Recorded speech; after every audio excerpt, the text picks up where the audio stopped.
नमस्कार दोस्तों, power of knowledge में आपका स्वागत है। और जो हमारा आज का टॉपिक है सी के अंदर वो है पॉइंटर एंड 2D एरे।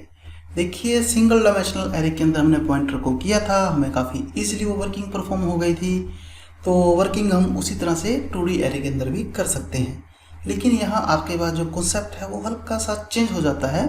तो मैं आज आपको दिखाता हूँ कि पॉइंटर के थ्रू हम किसी वर्किंग को अपने एरे के अंदर कैसे रिप्रेजेंट कर सकते हैं। In two dimensional array we can access each element by using two subscripts. कि हमें यहाँ दो सबस्क्रिप्ट्स का यूज करना पड़ता है। जो फर्स्ट सबस्क्रिप्ट है वो रिप्रेजेंट करती है रो को, और जो सेकंड सबस्क्रिप्ट है वो रिप्रेजेंट करती है कॉलम को। कुछ नहीं, सिंपल इतना सा काम है कि जब हम मल्टी डायमेंशनल एरे लेते हैं या टू डायमेंशनल एरे लेते हैं तो हमारे पास होता क्या है कि हम वहां पर रो और कॉलम दोनों के कॉम्बिनेशन को रिप्रेजेंट करते हैं। The element of 2D array can be access with the help of pointer notation also.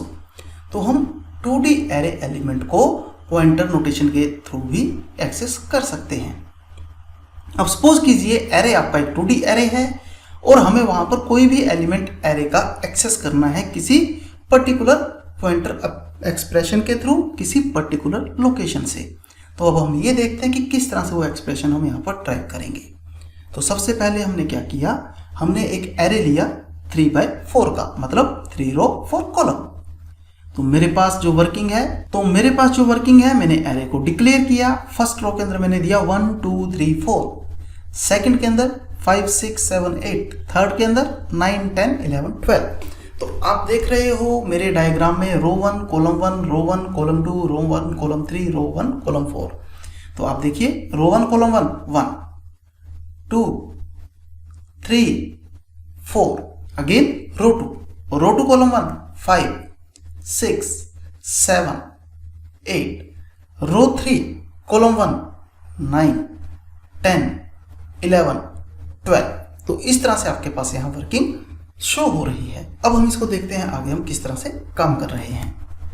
तो मेमोरी जो कंप्यूटर की है आपको पता है वो लीनियर ही चलती है। हम एक ही लाइन को एक टाइम पे स्टोर कर सकते हैं, लेकिन जो 2D एरे है यहाँ तो आप रो और कॉलम में काम करते हो, तो ये पॉसिबिलिटी तो होती ही नहीं कि आप अपने मेमोरी के अंदर 2D एरे को स्टोर कर सको। तो जब हम रो और कॉलम की बात करते हैं, हम इसको लिखते तो ये है कि हमने रो और कॉलम में डाटा को रिप्रेजेंट किया है, लेकिन जब ये मेमोरी के अंदर स्टोर होता है तो इसको ये डिविजन्स के अंदर परफॉर्म कर देता है।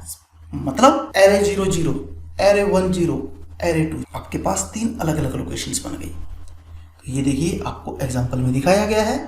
आपके पास रो 1 के अंदर एरे 0 0, एरे 1 0, एरे 2 0। तो 0 0 फर्स्ट, सेकंड, थर्ड। अगर आप इजीली वैल्यूज देखो तो आपके पास क्या है 1 2 3 4 5 6 7 8, फिर 9 10 11 12। तो वर्किंग तो हमारी सारी वैसे ही परफॉर्म हो गई जैसा हमने 2D के अंदर किया था, लेकिन इसने इसको एक लीनियर स्ट्रक्चर के अंदर रिप्रेजेंट कर दिया और आपको बता दिया कि कहाँ आपकी रो शुरू है और कहाँ से आपकी रो खत्म है, नेक्स्ट आपकी कहाँ पे शुरू होगी। Each row can be considered as 1D array. हर रो को हम फर्स्ट डायमेंशनल एरे के थ्रू लेते हैं। तो जो 2 डायमेंशनल एरे है इसको भी हम कंसिडर करते हैं कलेक्शन ऑफ 1 डायमेंशनल एरे। कि जो 2D एरे है वो क्या है, इसके अंदर हमारे मल्टीपल 1D एरेज होते हैं जिसमें एक के बाद दूसरा आता है। In other word we can say that 2 dimensional array that are place one after another.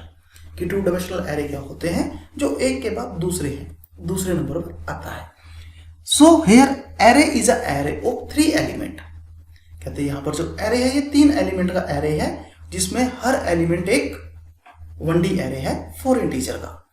तो जैसे कि हम यहाँ पर एरे का नाम जानते हैं कि हमारे एरे का नाम क्या है, तो 0 पोजीशन पर जो उसका एड्रेस है वो 5000।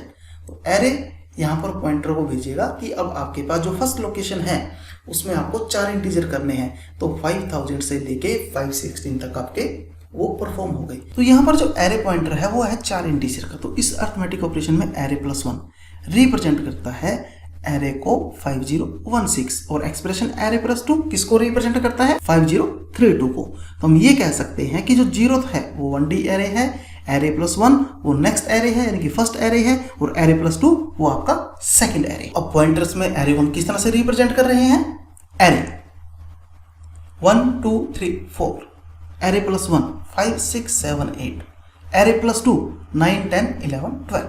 तो अब आप ये देखिए यहाँ पर मेरे पास एक लिस्ट बन चुकी है कि जो 0 एलिमेंट है उस पर क्या वैल्यू है 5000, जो एरे 1 का फर्स्ट एलिमेंट है उस पर क्या वैल्यू है 516, जो एरे 2 पे एलिमेंट है उसकी फर्स्ट वैल्यू क्या है 532। तो ये उसके एड्रेसेस मुझे रिप्रेजेंट कर दिए कि इस एड्रेस पे आपका कौन सा आपको रिजल्ट मिलेगा। तो ये हमारा प्रोग्राम आता है कि हम किस तरह से उस वर्किंग को यूज कर सकते हैं।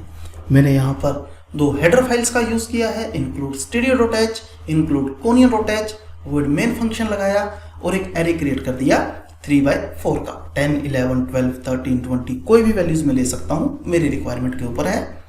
आप ये देखिए कि जब मैंने 2D एरे को यहाँ पर वैल्यूज प्रोवाइड किया तो मैंने डबल करली ब्रेसेस लगाई है।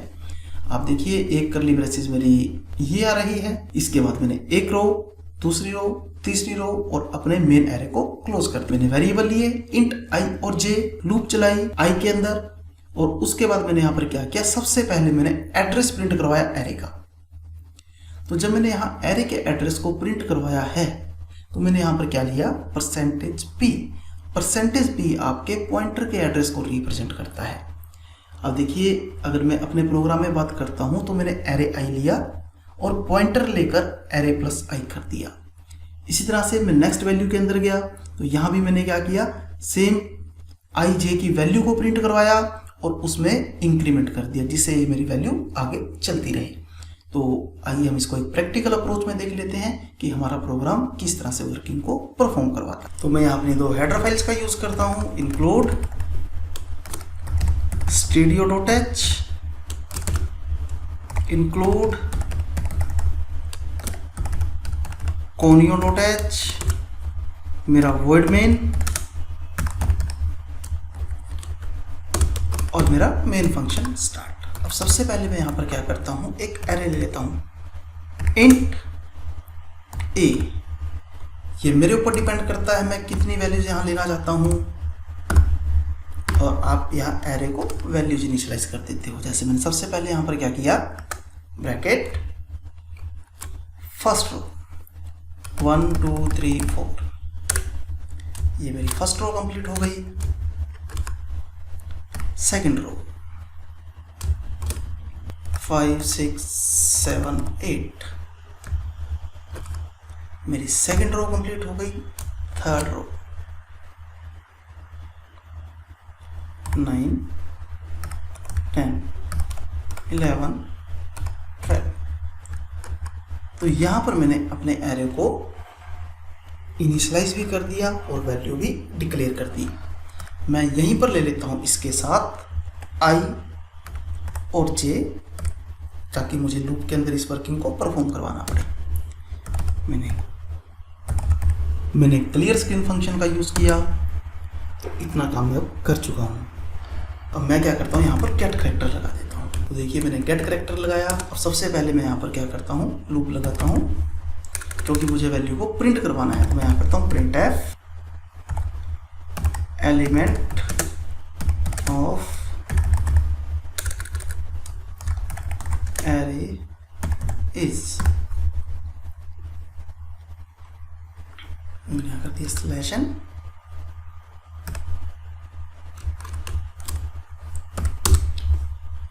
Four i i equal to 0, i less than 3, i plus plus. अब ये तो मेरी रो की वैल्यूज है, मैं कॉलम्स को भी रिप्रेजेंट करवाना चाहता हूँ तो मैं यहाँ अगेन फॉर लूप लगाऊंगा j इक्वल टू 0 j। अब j की वैल्यू 4 तक जाएगी तो यहाँ करेंगे less than 4 j plus plus.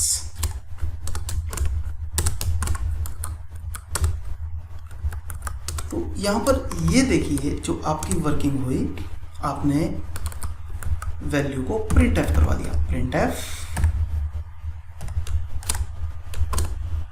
%t a i j। आप इतनी वर्किंग को परफॉर्म करवाते हो। यहाँ प्रिंट एफ कर देते हो एफ करेक्टर को।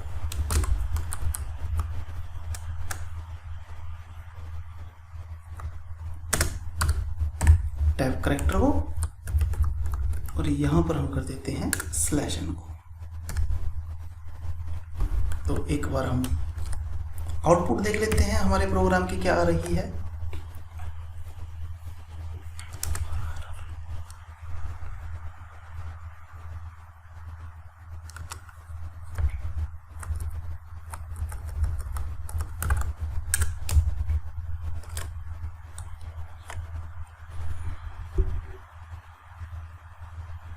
तो ये देखिए इसने मुझे इस तरह से वर्किंग को परफॉर्म करवा दिया कि मैं अपनी आउटपुट किस तरह से रिप्रेजेंट कर पा रहा हूँ। आइए अब हम देखते हैं अपने प्रोग्राम के अंदर कि हमने किस तरह से इस वर्किंग को यूज़ किया है। और अब हम इस प्रोग्राम में करेंगे पॉइंटर का कंसेप्ट। हम सबसे पहले यहाँ पर प्रिंट एफ कर देते हैं अपनी लूप के अंदर, जो हमने रो से पहले ही वर्किंग को स्टार्ट करवा के काम किया है, ताकि हमें पता लग जाए कि हम किस वर्किंग को परफॉर्म करवा रहे हैं। पहले मैं अपने पूरे प्रोग्राम को इरेज कर देता हूँ ताकि आपको ये चीज़ क्लियर हो जाए कि मैं कहाँ पर किस वर्किंग को कर रहा हूँ।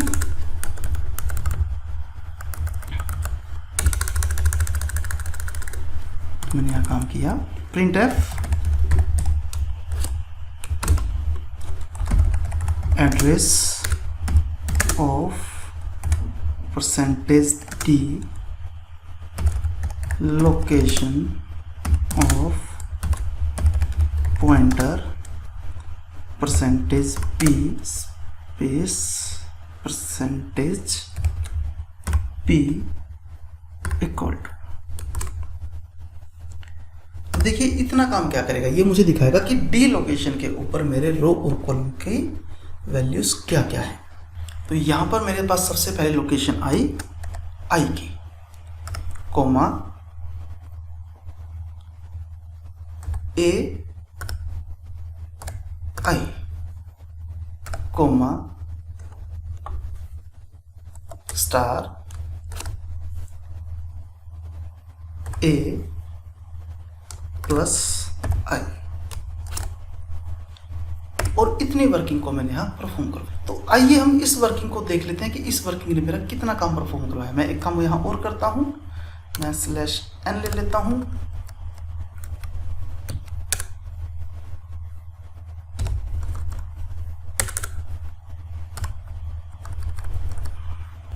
और इसको रन करता हूं।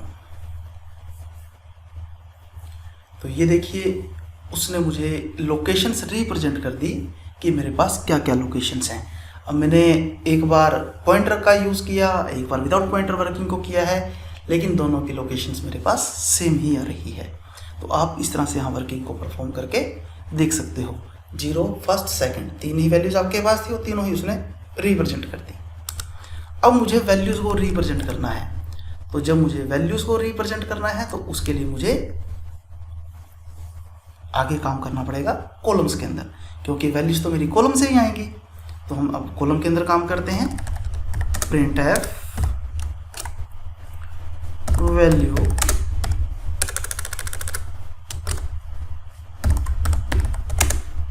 ऑफ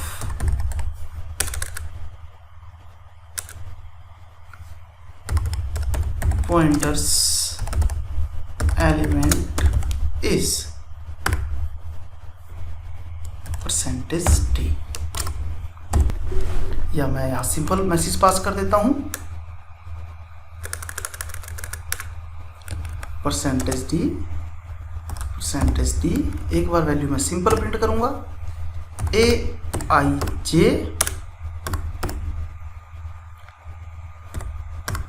और एक बार मैं इसी वर्किंग को परफॉर्म करूंगा पॉइंटर के थ्रू। हम क्या करते हैं, स्टार अगेन स्टार ए प्लस आई, क्योंकि मुझे ith लोकेशन चाहिए, प्लस जे।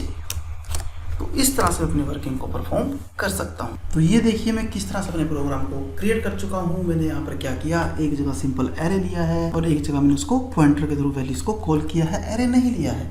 तो जब मैंने एरे नहीं लिया है तब रिजल्ट क्या होगा, और जब मैंने एरे लिया है तब रिजल्ट क्या होगा। मैंने आपको एड्रेस भी इसी तरह से 2 बार दिखाए हैं, एरे का एड्रेस दिखाया है और एक बार मैंने अपने पॉइंटर का एड्रेस दिखाया है। तो आइए हम देखते हैं हमारी आउटपुट क्या परफॉर्म होती है।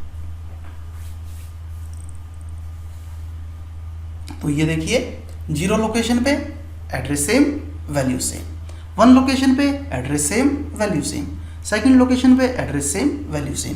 तो आपके पास सेम वही रिजल्ट एरे के थ्रू आ रहा है जो रिजल्ट आपने पॉइंटर के थ्रू एक्सेस किया है, या वही रिजल्ट पॉइंटर के थ्रू हम कह सकते हैं जो रिजल्ट हमें एरे के थ्रू मिला था। तो हमारी आज की क्लास में इतना ही था। Thank you very much.